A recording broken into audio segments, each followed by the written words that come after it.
sandwiches, and mouth-watering desserts.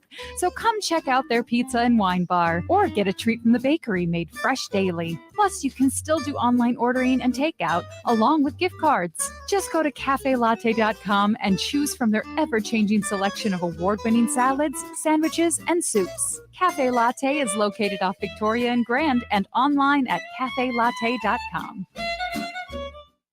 Tune in for Philosophy Talk, the program that questions everything. Except your intelligence. Coming up, microaggressions. Oh, like asking someone where you're really from. Yeah, that's something folks from marginalized communities experience all the time. And a lot of people who ask those questions don't even realize what they're doing. So, is it their fault? And does that even matter? Microaggressions. Next time on Philosophy Talk. Philosophy Talk, every Sunday at 8 a.m. on AM 950. With a look at your AM 950 weather, I'm Patrick Lilia. Clouds clear out tonight with a low of 10, then partly sunny Tuesday with a high of 29. Cafe Latte is unlike any restaurant you've ever experienced. Grab a tray and pick from their award-winning selections of soups, salads, sandwiches, and mouth-watering desserts. Cafe Latte, Victoria Street and Grand Avenue in St. Paul, or cafelatte.com. Portions of the following program may be pre-recorded. The views expressed and the opinions given by the individual host, guest, random reptoid, or chupacabra may not necessarily reflect those of AM 950 Radio, its affiliates, or its sponsors. Now, it's time to step into the unknown.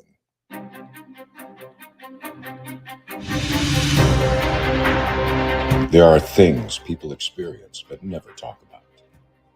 A shadow moving in the corner, flickering of the lights, a disembodied voice. We invite you to talk with us. Share your story, share your experience, because this isn't just your story, this is our story. This is GhostBox Radio with Greg Bakun. And this is GhostBox Radio on AM 950, where every night we talk about the paranormal, ufology, Bigfoot, and so much more. My name is Greg Bakun. Thank you very much for joining me this Monday after Thanksgiving. I hope everybody had a wonderful holiday, however you celebrated it. I had a great weekend. You didn't ask, but I'm going to tell you anyway. I had a great weekend, and it was really nice. I actually, as someone who is listening right now, I know I got to meet some people I never met before over Thanksgiving. Some family members and whatnot, and it's something I haven't done before, and it was fantastic. It was a lot of fun. It was really cool meeting new people, and it was a good weekend, and I enjoyed it quite a bit. So I hope everybody had something fun. I haven't been in the studio since Tuesday. We pre-recorded Wednesday and Thursday show, and I'm kind of like, how do I get in here? I kind of forgot just about everything. It doesn't take long, sadly, but I think we're back up and running. I mean, maybe we're on the air. I don't even know anymore, quite frankly. Yeah, it's good to be back, and we got a big week. We're going to talk about that in a second, but we're going to start it off with I think a pretty incredible story. There's a lot of pieces to this, and we're going to kind of get going on it here right away because there is a lot to get through tonight. We're going to be talking with Cindy Sauer, and she wrote the book, The Exorcism of Cindy Sauer, and there's a story. I mean, obviously there's a story within the book, but there's a story beyond why we can't get the book at the moment. There's a lot of things to talk about here, and once again, folks, if you are listening, feel free to put in the comments any questions that you have, anything that you'd like to say, and we will address those as well. But I'd like to welcome Cindy to GhostBox Radio. How are you today? Good, Greg. How are you? I'm doing well. Thank you very much for joining me. And I thank you for joining me much earlier as well, I must say. I'm I was ready. I was excited. I mean, you were. Do you mind if I tell the story real fast? Great. You're like, this is amazing. Did you get the times wrong? I did. Okay. I mean, clearly you did, but I mean, I just want to make sure that I was just ready to go, Well, I mean, it's a big deal being on this show, isn't it? That you just, get there. Huge.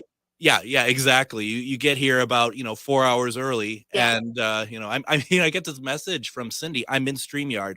Oh, am I like your most enthusiastic guest? Like, Yeah, normally I have to track them down. well, Are you hello. going to show up tonight or not? So, yeah, no, you are definitely I was you're all ready for this. So, it was. Thank you for having me on, though. I really do appreciate it. absolutely. Now, do we start with what happened? Is that where you'd like to start? Yeah, I think that's probably a good place to start at the beginning. Well, Okay. yeah. Well, oh, geez. It was okay. I mean, if we just to for the beginning of things, I think people should know that yes, I have had an exorcism. Mm-hmm. I have had it was a sanctioned exorcism. And what does that mean? That means that it was approved. They have to go through to do this. It wasn't, a deliverance or anything like that. This was an actual, what people think of when you think of exorcism. So yes, that did happen. Got it. I mean, and that's what the book is about. The book covers a good bit, but there's so much more than the book. And Yeah. that's what I'm trying to get to. But in the beginning, the book starts at the beginning of, when I was younger. Obviously, I've had paranormal experiences other than this. And I've been able to see things since I was little, very small. And I just grew up that way. So it wasn't anything strange to me. And my family, it wasn't taboo. So, spirits, ghosts, and things. I come from a Native American background as well. Sure. All those things are not foreign, and it was kind of just how we grew up. But, having said that, no matter how much you delve into that, no matter how much you think, and how much you study and how much research you do, you don't know. Like, you don't know. And I know a lot of people would argue with that. And a lot of people would say, well, we've studied this, or we know demons. I'm a demonologist. I've done this for 20 years, whatever. But Mm-hmm. I thought I thought I knew a little bit too.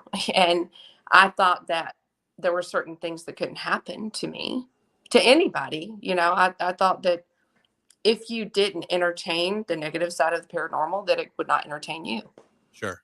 And that is wrong. That's just so wrong.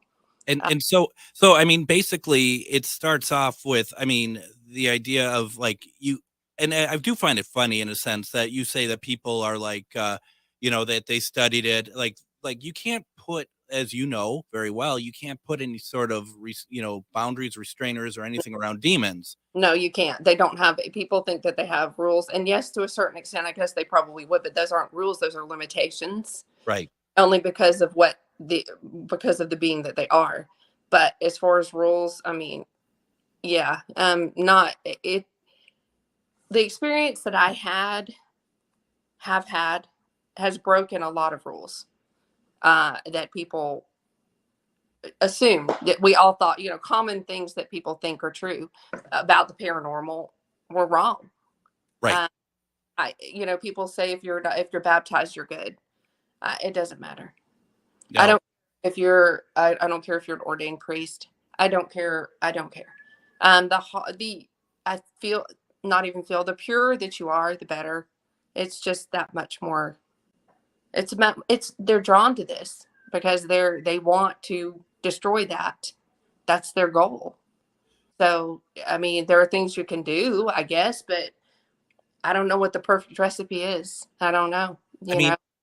To me, and would you agree with this or disagree that, regardless of religion, regardless of where demons existed, religion or whatever, their sole purpose is chaos, right? Right. And it doesn't matter if you believe or don't believe either. Right. If you're an atheist, that does not stop them. They don't discriminate. And again, there's so much more to it that we don't know. We just don't. We're operating on a human level with these things because that's all we know to do. But um, once you're connected in such a way, you, I guess you're more privy to that the way that they operate. It's hard to explain. It's really difficult to explain. I'll start off. I'll go ahead with really where it went bad. I had a really bad time after my husband died. He committed suicide, and it was rough. Sorry. Things were rough, and things after that got really rough. It got pretty out of control pretty quickly.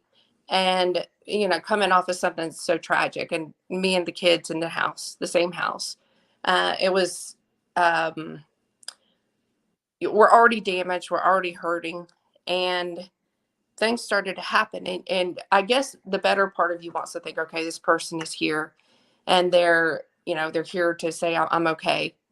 And especially with the way that he did, pass away, that left a whole other component to grief that, a lot of people don't understand. But it was really difficult. And it was small things at first, just seeing things out of the corner of my eye. Things would touch me. I think more significantly, there was a time when I really got grabbed really hard, and I knew that something was wrong. I knew that it wasn't something good. I knew it wasn't my husband. And things just, they spiraled. It took a maybe, it's not a long period of time, maybe 5 or 6 months before it really just went crazy. That's pretty quick. And you said that, like, you could tell, I mean, obviously you could tell if it was your husband or not, like you said, but was it the degree of the touch, the grabbing, or was it even that plus something else that really started to get your attention? It was the manner that it happened, and I guess the physical intent behind it. And that's the best way I can put it. It was not good physical intent. And then once my daughter had seen my husband, actually, she was 13 at the time, and she had seen him out in the yard, and she completely lost it. She was so upset. My friend and I had to carry her in the house. It was terrible. And she said that, she saw him out there. She saw him out there. And she said there was something wrong with him. He looked mad. And so I'm angry at this point. Like, I'm really angry at this point. You're upsetting my child. No, it's bad enough you've done what you did, and now you're hurting these children. And I was angry. So I'm going to be a mother, and I'm going to go out there and try to fix this. And when I went out by this tree where he had a shop out here, there was just, it felt really heavy, and I was angry. So I screamed and I yelled, and you can't do this, in so many words. And I had something flew by my right ear. It was so close, I heard it. And it was speeding. It was very fast, went by my ear, and I turned and watched it hit the ground. And it was a lug nut from a tire, and it just whizzed right by my head out in the yard, middle of the day. So I got the message at that point. Okay, something's really wrong. Yeah. No, that's yeah, that's something. And you are, I mean, not to put words in your mouth, correct me if I'm wrong, you're kind of at your weakest anyway at the moment. Right. Absolutely. Yes. You have 3 kids, and yeah, it was rough. A widow. It was hard. And so when that happens, I have nothing. There's no recourse you can take. What do you do? Yeah. You don't, I mean, I put it on the back burner because that's all I could do. I had to get through this, and things just got worse. Now, there is a person that came into the picture. That one's going to be tough. This person's in the book. His name is Jason. he came into the picture at that time, and he was a former pastor with the AG Church, and he was my friend for a while, and we were good friends. And he kind of, he wanted more than that, but I just wanted to be friends. But we were for a long time, and he was like, okay. When things started happening, he saw them too. It was a little bit different because somebody was like, okay, I do see things happening. So I took a little bit of comfort in the fact that I was believed. Yeah.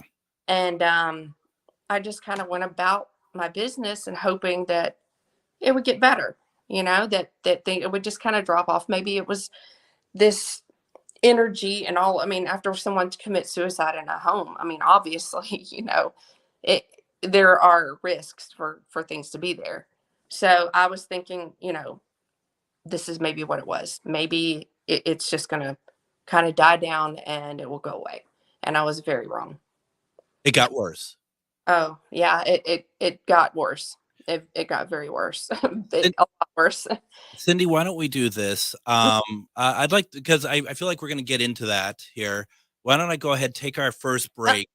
That way we can focus more on what you're talking about. This is a very tough story to listen to. Yeah. I mean, you can tell it's very tough for you to recall. So let's take a break. When we get back, we're going to listen more to Cindy Sauer. You're listening to GhostBox Radio on AM 950.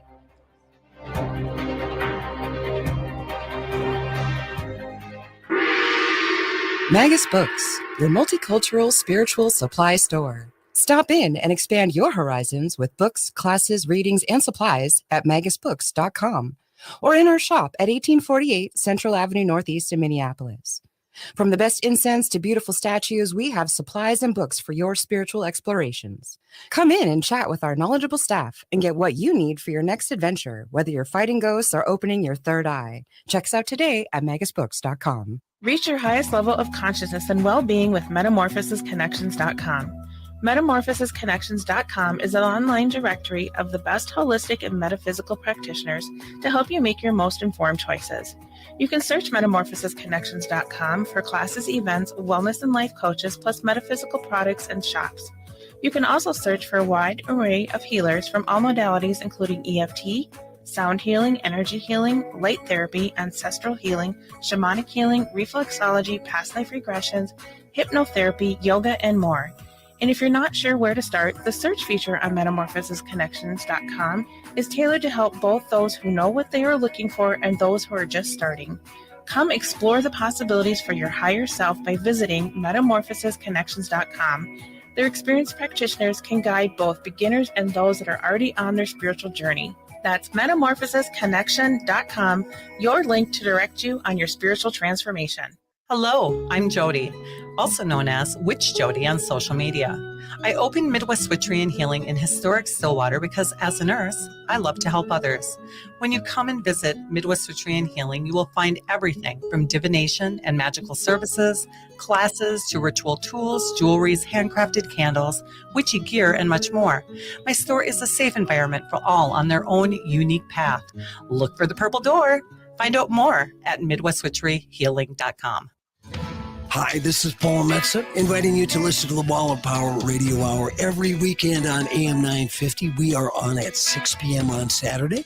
We feature artists, musicians, raconteurs, private detectives, and more. 6 p.m. Saturday night on AM 950. Wall of Power Radio Hour.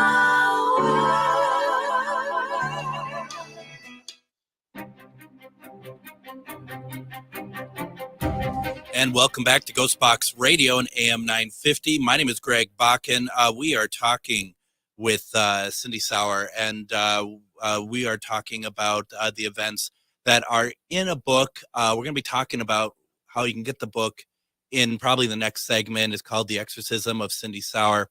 And Cindy, I do have to ask you, are you doing all right over there? Okay. I mean, I know this is not, it's tough. Yeah. It's, but even though it's not easy, I really feel like people need to know this because this is not something that happens every day. And I just want people to be more aware of these things. And there are risks, that you can put yourself at. And I promise you, nobody wants to have to go through that. No. So where we left off, folks, is that Cindy's husband passed away, and things started to get aggressive with spirit energy. Where we left off talking about something being thrown at her outside after an appearance of her husband, seen by her daughter. A lug nut was thrown at you, Cindy. Mm-hmm. And I just, before we get on it, at the time, did you think the appearance of your husband was really him? And now do you think, if you did, do you now think that was him or that was something else? At the time, I did think it was him. I did. And I thought that he was very angry at me. Okay. I'll know that was not him. No. 100% that it wasn't him. Yeah, at the time I did. And it was scary. Because if he's capable of doing that, and this is the man I was with for 18 years, Yeah. if he's capable of doing that, like, what did I do? What is he going to do if he can? So yeah, that was rough because when we were married, it was tough. There was abuse, he was an alcoholic for a good long time. So it was hard. So, you have to go there. Your brain has to go there. That's the first thing you think. So yeah, at the time I did. Now, no, I know it wasn't him. So, I get it. Yeah. So what happened next? I think that other things were thrown. Those weren't the only things that were thrown. There was a Bible that went across the room. It got destroyed. It just flew across the room, pages everywhere. Things like that would happen. My crucifix.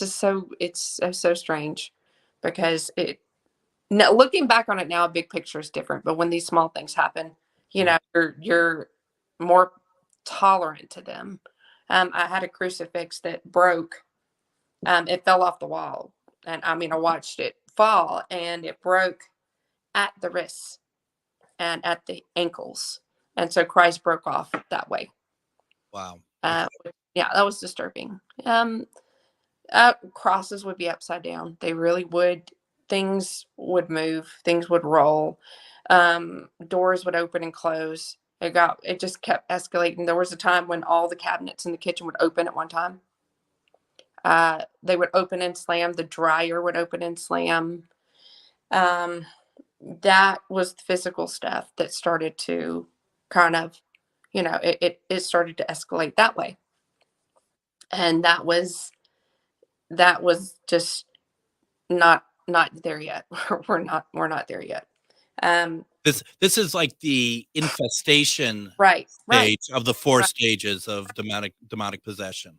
The thing is that at these times I could hear these things speaking to me. And I just thought, I'm stressed.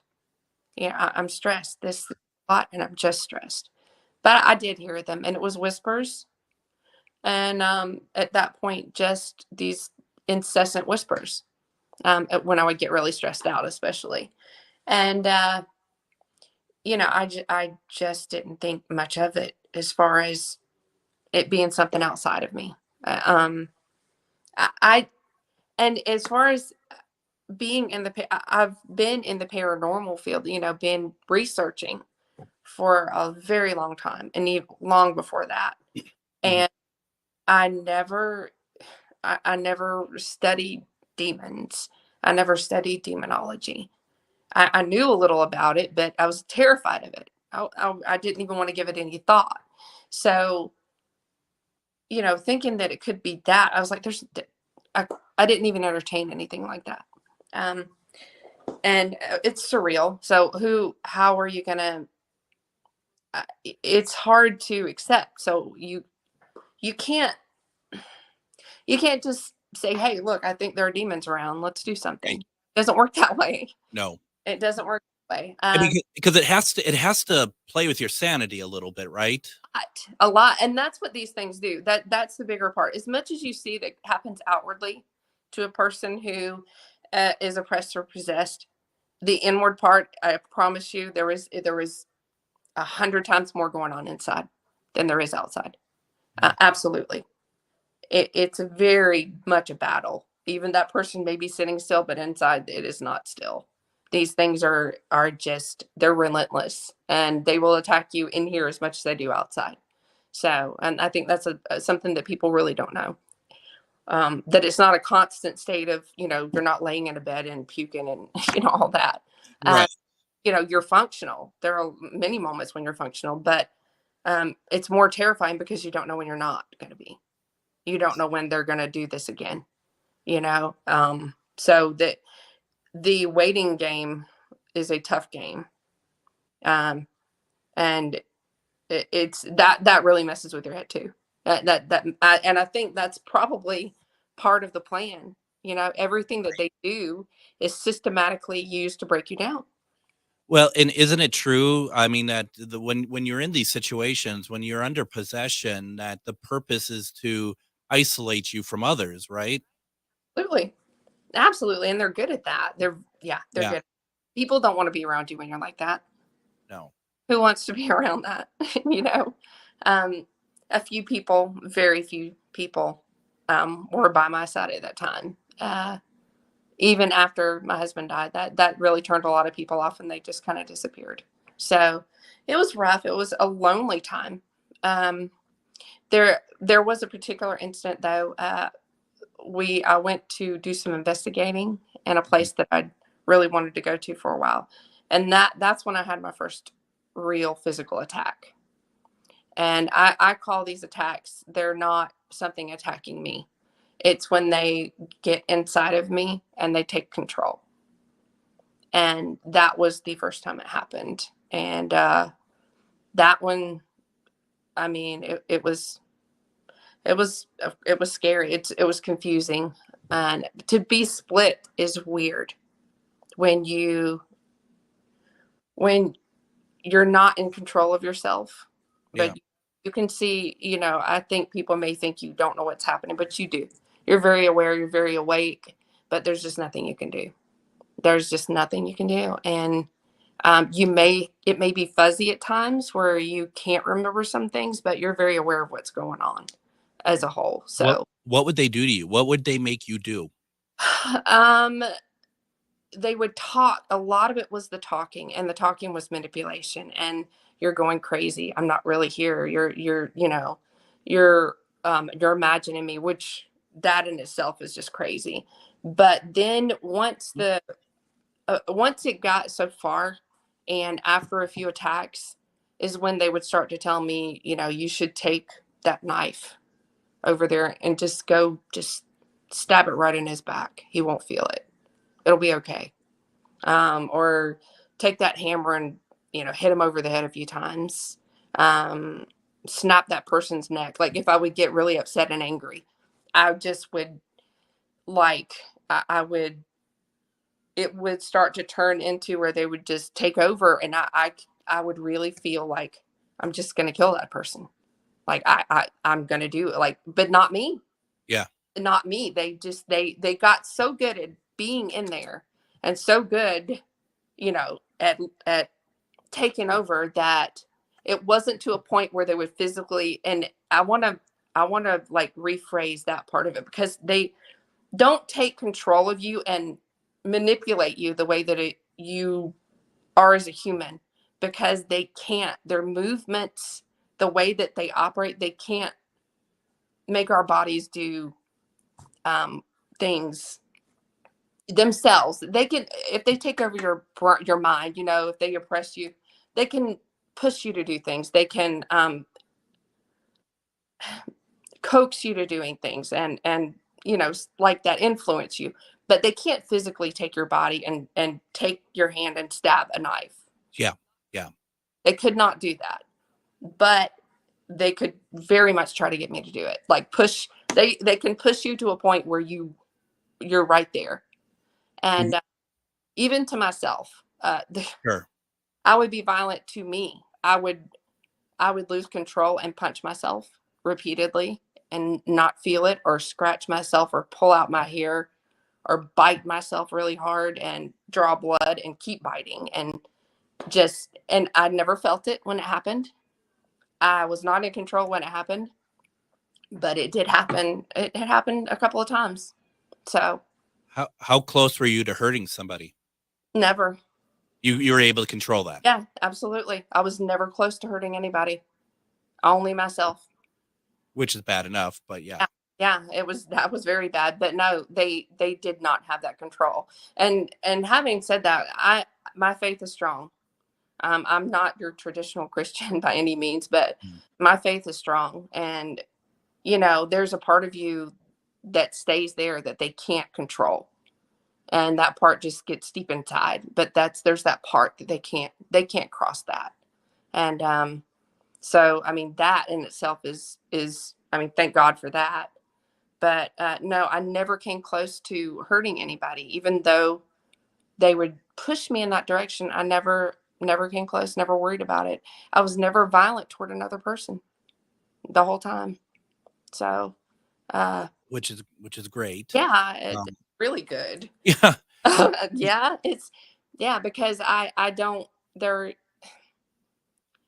there are things that you feel guilty over. You carry a certain amount of guilt for having to expose people to it. That's a big part of it. The guilt is that will definitely plague you if you let it. Because after all, it is your body. Where do you think these was it more than one? Was it multiple? It's never one. Yeah, right. It's always always many. Yeah. That's true. Yes, there were many. Where do you think this started? I mean, do you think it started as simply you being at your weakest point? Did your husband have anything to do with it, being the type of person that he was, or from childhood? What do you think? Honestly, I really feel like that it was a childhood event that just needed a catalyst. Okay. And we've so many people have asked me that, and I've actually just discussed this with so many people, with the priest, with and that's the part that's confusing, because we don't really know for sure. We can't pinpoint it, and that makes it that much more difficult, because how do you solve it if you don't know what the origin is? Like, where did it come from? And we've tried different approaches to to helping and taking care of it. Did you ever think, I mean, did you try or ever think of like any sort of regression or anything like that? I mean, I'm sure everything I'm saying, you're just like, yeah, Greg. Do you think you haven't tried? Yeah, I don't know if there's anything I haven't tried yet, because I've been dealing with it for such a long time. Do you think that they're hiding it purposely in your mind? So yeah. Oh, absolutely. Yes. Just as much as if something's happening, let's just, for instance, say, the priest is coming over for an exorcism. They're not going to tell me, hey, I'm coming over at 12 for an exorcism. They're not going to tell me anything. There might say he wants to come and just speak to you for a minute, which is how they did the first time. Because whatever I know, they will know. So yeah. So I knew already. I knew what was going to happen. I already knew it. And they were going before the priest even got there. It was bad before that even happened. And they left me in the house by myself, which was not a good idea. I don't know why they did that, but the guy that was there, that was helping me, went out to meet the team, and they left me in the house. And by the time they got back in, I was going for the cutting board, and I was going to cut my leg open.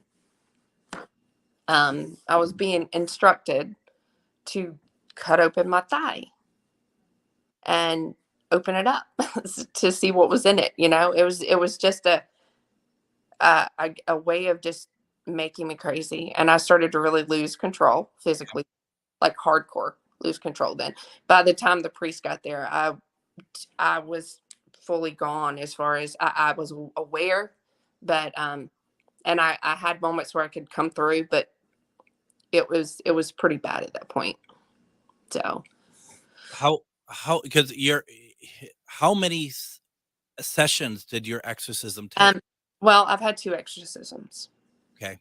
Yeah, I've had 2. And they were 2 separate ones. The first one, how many? Oh goodness. Well, I don't know how long it was. It was quite a while. And they had to repeat the rite. I don't know. I know more than one time, but I'm not sure how many. They did record it, but I've never seen it. The recording is logged away. So I would prefer it be that way. Yeah. I don't know. I'm not sure, because there are, like I said, there are gaps, and there are moments when I was not, fully aware. I don't, and saying that, I don't know the lapses because I can't remember. So, Right.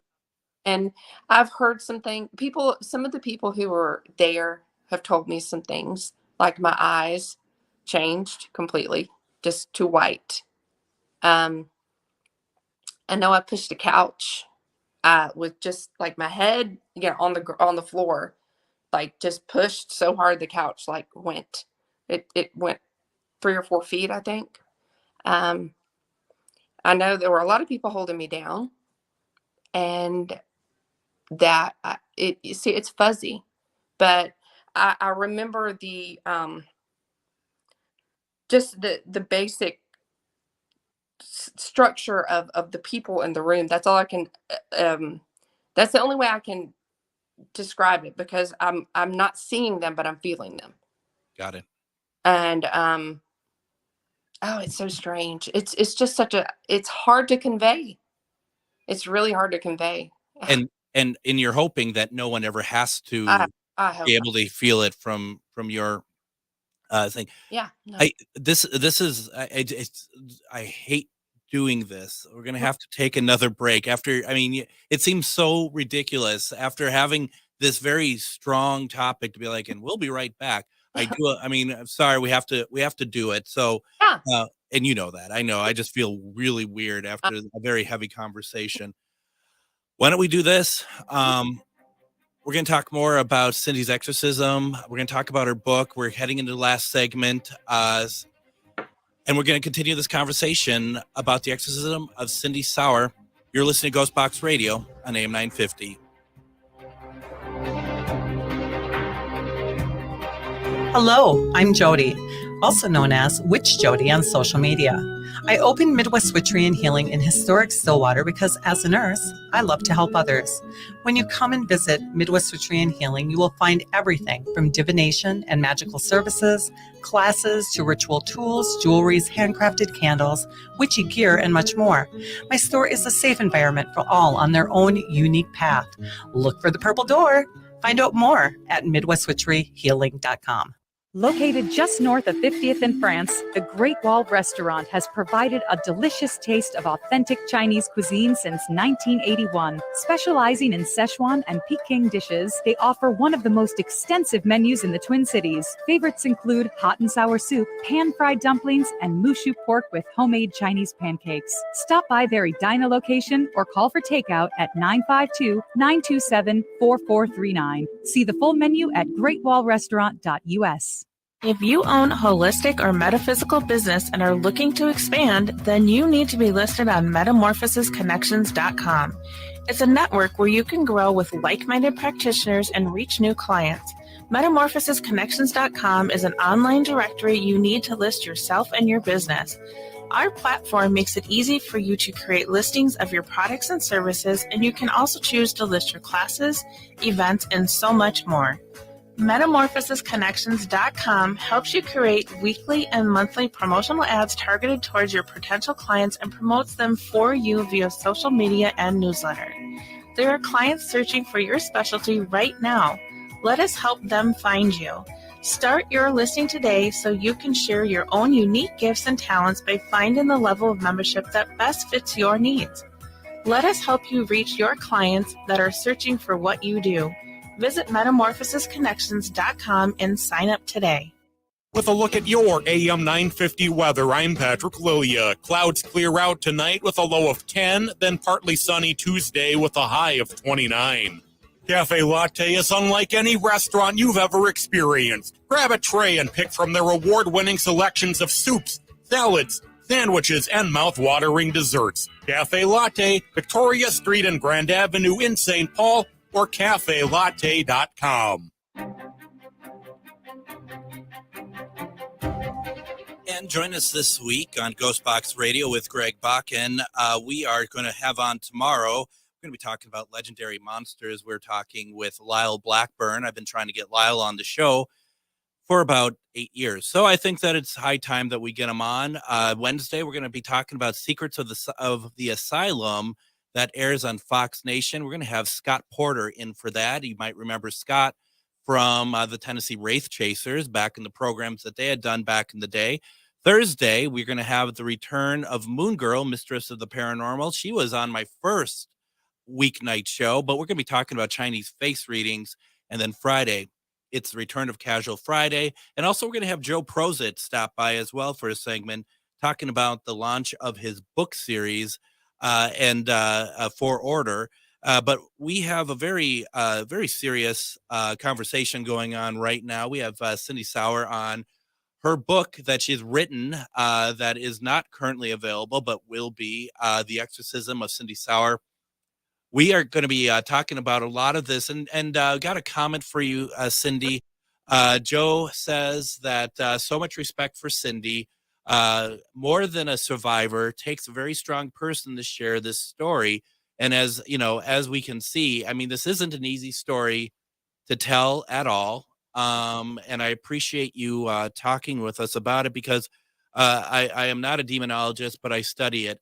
And so it's, it's very interesting to see, what's going on. So you're free of it.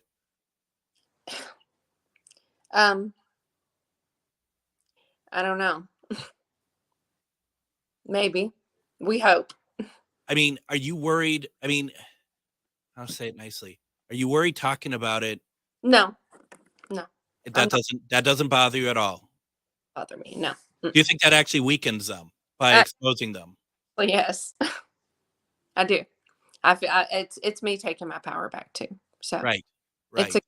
It's a good thing, and I wouldn't do it if I felt like I couldn't, or that there was some kind of risk. So absolutely. Yeah. Now we have roughly about 15 minutes left, and I want to make sure that we're getting to everything that you want to. Where do you want to go to next with this? The exorcism having been done. Yeah. Again, it was not the only one. There was another. And after the second one, I'm just going to go through that. Yeah. And there will be a book about that as well. But the second one was more intense. There was a different approach to it. And it went well for a good long time.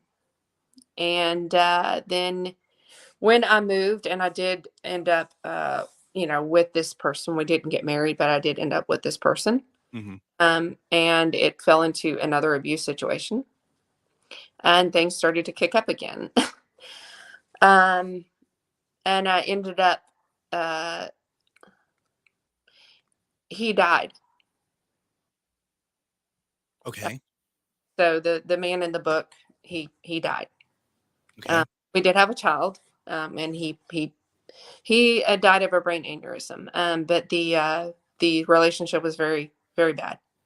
And that is, that is, I think one of the reasons why the book was taken out of circulation. There were some people that are not happy with it, and there are people who do not want it circulated, and they're going to try to not have it circulated, but I can do that myself. Are they people that are connected to this guy or something else? It's something else as well.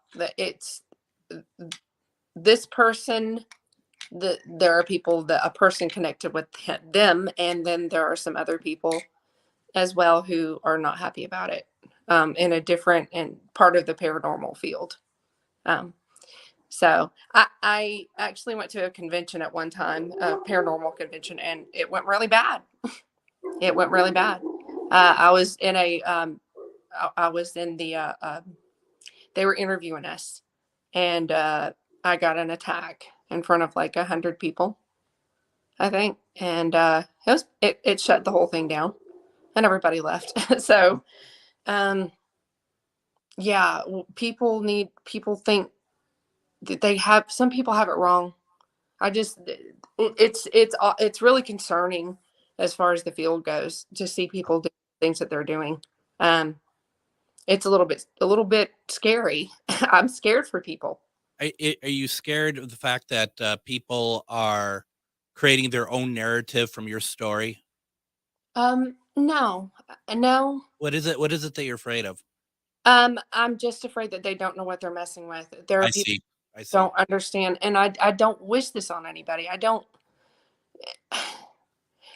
The likelihood is probably very slim, but any likelihood is not good. And there have been so many people that have been affected by this, not just me. And there are people who it's caused me a lot of damage. Yeah. There are a lot of people who I've lost over it. A lot of people who don't want anything to do with me, even family. Yeah. So as far as isolating, it becomes isolating because, you can't tell people. How do you say it? How do you say this? How do you convey this to your family and have them believe you, and then have them be supportive? And, those three things don't go together. And it's not only people, it was that family, it was friends, it was a lot of people. So, and it still happens. People don't know how to, they don't know how to respond to it. I mean, what do you say? What I think is also scary in that vein that we're talking about here is you have people who are in this field who they may not be trying to do like reach out to demons or anything, but and I'm sure this is what you mean too, is that they just feel like that they're invincible because they don't respect the power. I mean, there's right. I don't mean that in a good way. You just have to know if you're calling on something. I know people who tend to go under, they say they go under a trance. I don't even know if they really do or not. What is wrong with you? Why are you doing stuff like that? I don't know. I mean, it's ridiculous. And these people who, these bigger names in the paranormal field who like to think that they're challenging demons. Yeah. Are going and everything's a demon everywhere they go. They've never actually experienced what a real demon is or what it does. They don't know, or they wouldn't be. And that makes me pretty angry. There are some people I'd like to slap sideways, honestly, who are big in the field, because not only are they, they're doing things that are detrimental to themselves, they're also teaching people who watch them and actually think that they're great to do silly things too. And that's just bad. Like the field has just turned to that, and it's just not good. It's not. No, there's a lot of by example sort of things happening. That's cute. Who's your kitty? Who's your kitty? This is Fudge. Oh, Fudge. Say hi. We needed Fudge to make an appearance tonight. We really did. What a cutie. Yeah, no, it is ridiculous. It is out of control. I do think it's out of control, but they don't care. No one cares. Of course they don't. Well, it'll bite them one day. I hate it, but it will. Unfortunately. Yeah. Because it's anytime and that's, do you think you've invited something in when this all started? No. So that's one of the norms that you had kind of alluded to. Right. No. Nope. I do not. That was not the case. Unfortunately. And here's the thing. These people that are devil worshipers and, they're running around doing things in the name of Satan and worshiping him, that this is not their focus. That's not their focus. They don't need to do anything to these people. No. They are going to find the brightest light and they want to snuff it out. And that's what they try to do. Yeah. That's basically in so many different ways. And like I said, again, it's not just physical. It's every part of you. It's every part of you. It's your psyche. It's your soul. It's your physical body. It's everything. It's all. Now we're coming up about 6 minutes left. What is happening with the book then? Okay, so the book was taken out of circulation a few years ago. Yep. I did Dark Moon Press recently, and they did inform me that it was taken out of circulation. And I told them under no circumstances would I have taken it out of circulation. And I kind of had an idea of how that would have happened, and I don't really want to, say anything. Sure. Nope, that's fine. But it was, and I was not aware that for a few years now, it has not been able to be purchased. So we're going to fix that. We're in the works right now. We're fixing that. And I am purchasing a box of books. So if anybody would like a book at this point, all they would need to do is find me on Facebook. And it's Cynthia L. Sauer on Facebook right now. And after that, they just DM me and we can get something going.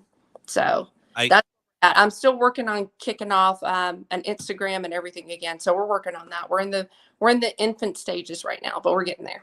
I would definitely, even though my camera has stopped, and it's just bad battery. I would definitely, I'm going to reach out to you about that. I really want to read that book. Okay, that's great. Anybody that wants a copy and even wants to know more, ask me a question. It's okay. That I don't mind answering questions. I know people are curious, and it might help people be a little more understanding too. So I'm open to questions. But again, there will be a part 2, and we're rolling with that. So be ready for that one. Yeah, no, I mean it's pretty incredible. What would you recommend for anyone who, because I think part of what was going on here is that you're kind of doubting what was happening, right? Right. Look, don't trust your gut on these things. And I'm not even just saying, as far as demonic activity, but the paranormal field is a strange thing. I mean, everything is strange. It just is. And if something's going on that you're not sure about, if something is bothering you or causing you any kind of distress at all, even if it's a loved one, you really should address it. Don't put it on the back burner. Take these things seriously, and not like TV seriously, not right. Seriously. Take them seriously as in, on a spiritual level. You really have to. Just because it's not physical doesn't mean it's not real. What would you recommend someone does if they feel like that there is something very wrong going on with them? You need to find a very a good paranormal team. Do your research on that one. Find a good local team. If not, reach out to me. I'll help you find one. I'll look. I've got connections in places I can dig up, and I can try to help the best I can. But get help from a good team, and don't wait. Don't put it off. Are you thinking team over like a demonologist or something? I'm not. I'm thinking a person who knows a lot, but a lot of paranormal teams, they need to come in and document first. You know how that is. Yeah. Documentation has to be there in order for it, for the demonic activity to be taken seriously. It really does help. So yeah, it should be a good team who knows what they're doing, obviously, and a demonologist absolutely would help. So I agree. And that's a hard one, isn't it? Because you said like finding a good one, because it is hard. There are hack teams out there. Anybody can put a team together and say, hey, we're a paranormal team, and they've been doing it for 2 days. You really have to do your research. And a TAPS team is, if you can find that, a TAPS member team, and I did that. So that's the recommendation I can give you. And for people who don't know, TAPS team is a ghost hunters like Jason Haas, an affiliate from them. And they have teams all over the world that are part of their group. and they're usually very good teams. So we have one in the Twin Cities here. So yeah, that would be my recommendation. So yeah, take it seriously. Take all seriously. It really it is. And I mean, and you know, one last thing is before we start wrapping up. I mean, the one thing that is very important too is, you know, what you had said about, you know, you feel like it might. People are very quick to say, "Oh, it's a demon," but to your point, you'll know if it's something more than just some kind of spirit interference. You will know. Trust me, you will know. That's all I have to say. You will know. If you say, "Is it a demon?" It's not. Right. Oh. That's a great way of saying it. Actually, if you even question it, yeah, then it's not. Yeah. It is not. I've run into a couple cases. Yes. And you got to be careful. That's for sure. You wow. Cindy Sauer, what a incredible conversation. I really would like to have you back on and talk more. You know, when you're ready or when you have something to talk about, because this is very informative and people need to hear this. Yeah, I agree. And thank you for having me on. Thank you very much. I would love to come back. Absolutely. Tomorrow we have Lyle Blackburn. Have a good night, everybody. Your radio station for the Resistance, the David Pakman Show, weekdays at 2 p.m. on